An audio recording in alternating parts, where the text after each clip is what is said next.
안녕하세요. 낙타라마입니다. 이번 강의 영상은 24학년도 6월 평가원 모의고사 사회과학 지문 분석 강의 영상입니다. 공포소구와 관련한 지문이었죠. 이 지문은 공부를 어떻게 하셔야 되느냐라고 하면 밸런스 패턴이 하나고요. 두 개 꼭지 잡을 수 있는데 하나는 밸런스 패턴으로 키워드를 세팅하는 거, 그리고 그거를 바탕으로 매트릭스를 만드는 거. 요 두 가지 밸런스 패턴을 적용해서 키워드를 잡는 것과 그리고 그걸 바탕으로 매트릭스까지 발전시켜 나가는 거. 요 두 꼭지를 좀 집중을 해서 공부를 하시면 좋은 지문이다. 전형적인 지문이에요. 공부할 게 명료하게 딱 보입니다. 내용도 그렇게 어렵지 않으니까 편하게 한번 봅시다. 지문 받으시면 문답 먼저 확인을 하셔야겠죠. 하나, 둘, 그리고 셋, 넷, 네 개네요. 가봅시다. 첫 번째 문단입니다. 공포소구는 그 메시지에 담긴 권고를 따르지 않을 때의 해로운 결과를 강조하여 수용자를 설득하는 것으로 1950년대 초부터 설득 전략 연구자들의 연구 대상이 되었다. 이게 핵심 문장이죠. 핵심 문장이 아니네요. 그렇죠? 덮개입니다. 덮개. 공포소구에 대한 개념을 덮개로 깔아주고 핵심 문장은 제니스를 잡아야겠네요. 초기 연구를 대표하는 제니스는 기존 연구에서 다루어지지 않았던 공포소구의 설득 효과에 주목하였다. 그러니까 공포소구를 연구한 사람 중에서 제니스는 어떻게 연구를 했는지에 대해서 이야기를 하고 있는 거죠. 키워드를 한 번 더 잡아보겠습니다. 그는 수용자에게 공포소구를 세 가지 수준으로 달리 제시하는 실험을 한 결과 중간 수준의 공포소구가 가장 큰 설득 효과를 보인다는 것을 발견하였다. 요 정도만 잡아도 되지 않을까요? 그렇죠? 제니스가 공포소구를 연구를 했고, 그렇죠? 중간 수준으로 공포소구를 제시를 했을 때 가장 효과적이었다. 별 내용 없죠? 넘어갑시다. 두 번째 문단. 공포소구 연구를 진척시키는 레벤달은 제니스의 연구가 인간의 감정적 측면에만 치우쳤다고 비판하며 공포소구의 효과는 수용자의 감정적 반응만이 아니라 인지적 반응과도 관련된다고 하였다. 딱 보면 이게 핵심 문장이고 레벤달의 연구가 핵심 문장이구나 볼 수 있겠죠. 이 친구가 제니스의 연구를 좀 더 업그레이드를 하는 거죠. 그렇죠? 감정적인 것에 인지적인 것도 더해서 봐야 된다. 핵심 문장 안에 다 들어가 있어요. 그렇죠? 키워드도 한번 잡아봅시다. 그는 감정적 반응을 공포 통제 반응, 인지적 반응을 위험 통제 반응이라 불렀다. 그리고 후자가 작동하면 수용자들은 공포소구의 권고를 따르게 되지만 전자가 작동하면 공포소구로 인한 두려움의 감정을 통제하기 위해 오히려 공포소구에 담긴 위험을 무시하려는 반응을 보이게 된다고 하였다. 이것도 추가적으로 잡는다면 후자가 작동할 때만 권고가 따르고 전자가 작동할 때는 따르지 않는다. 요렇게 그냥 통째로 정리를 해보셔도 나쁘지 않겠죠. 넘어갑시다. 세 번째 문단. 그러니까 여기 보세요.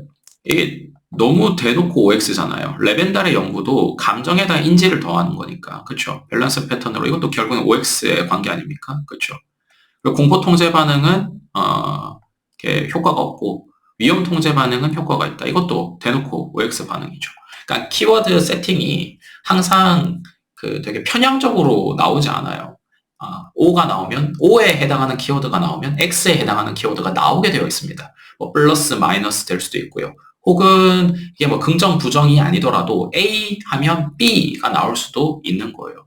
그러니까 항상 키워드는 두 개 이상이 쌍을 이루어서 같이 출제가 될 거다라는 걸 기억을 하셔야 됩니다. 많은 친구들이 비문학을 어려워하는 가장 큰 이유가 키워드를 하나만 잡아요. 균형을 맞춰서 잡죠.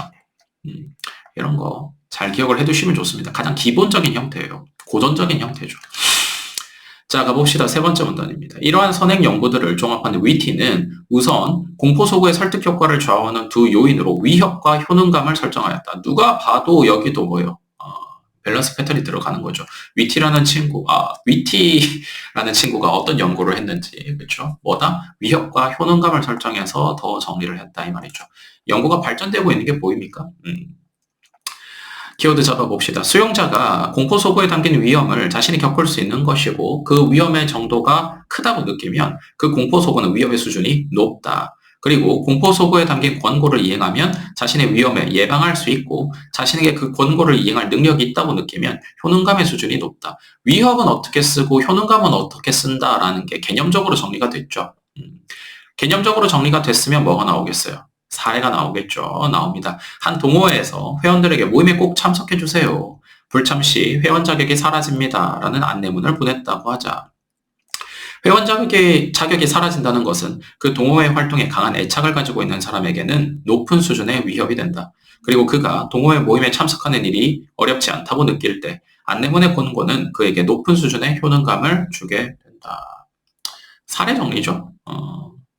어렵지 않습니다. 참고만 하시면 되고 사실 이렇게 세팅이 되는 순간 여러분들은 이제 매트릭스를 그릴 수 있어야 돼요.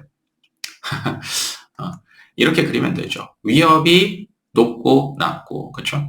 그리고 효능감이 높고 낮고 이런 식으로 하면 4칸짜리 매트릭스가 하나 나오죠. 아주 기본적인 형태입니다.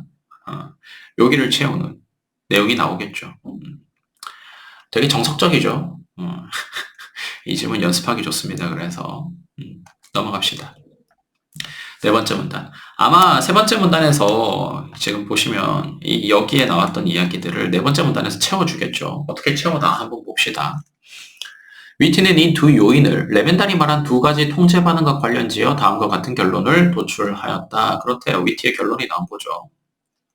위협과 효능감의 수준이 모두 높을 때는 위험 통제 반응이 작동하고 위협의 수준은 높지만 효능감의 수준이 낮을 때는 공포 통제 반응이 작동한다.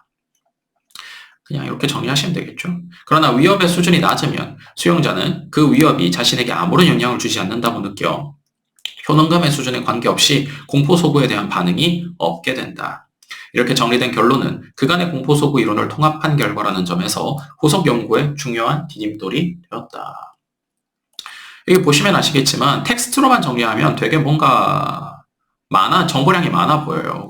그렇죠? 근데 보세요. 물론 이렇게 해도 좀 많아 보일 수는 있네요. 보니까. 근데 이거를 우리가 방금 했던 이 매트릭스에 넣으면 그냥 깔끔하게 정리가 돼버립니다. 잘 보세요. 위협이 높고 효능감이 높을 때 여기죠.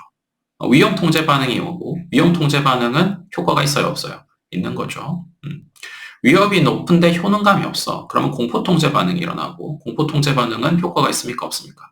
없죠. 위협이 낮다면 그렇죠. 효능감의 수준에 상관없이 반응이 없습니다. 이렇게 되는 거죠.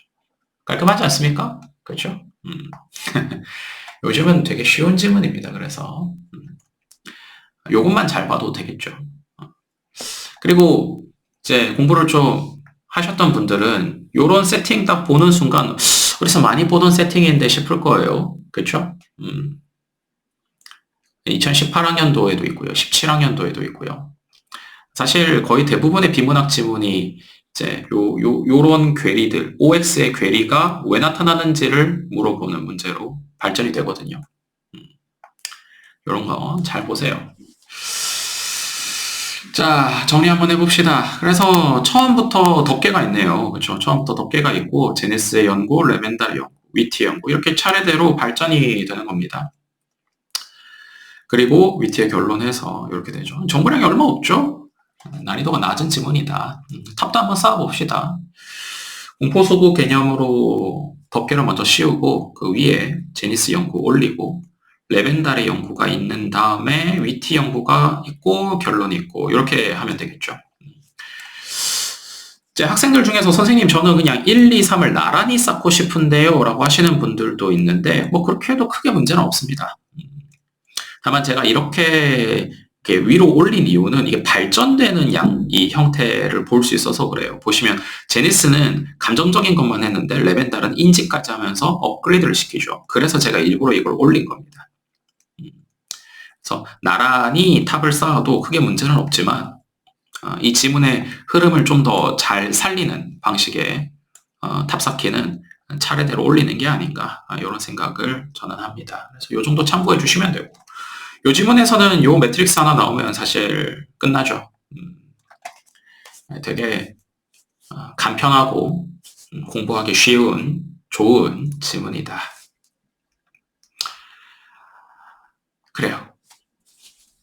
이번 수업은 여기까지 하도록 하겠습니다. 혹시 질문 사항이 있거나 하시면 댓글이나 제 상담 카톡방으로 연락 남겨주시면 제가 확인하고 답변을 드리도록 하겠습니다. 여기까지 하도록 하겠습니다. 감사합니다.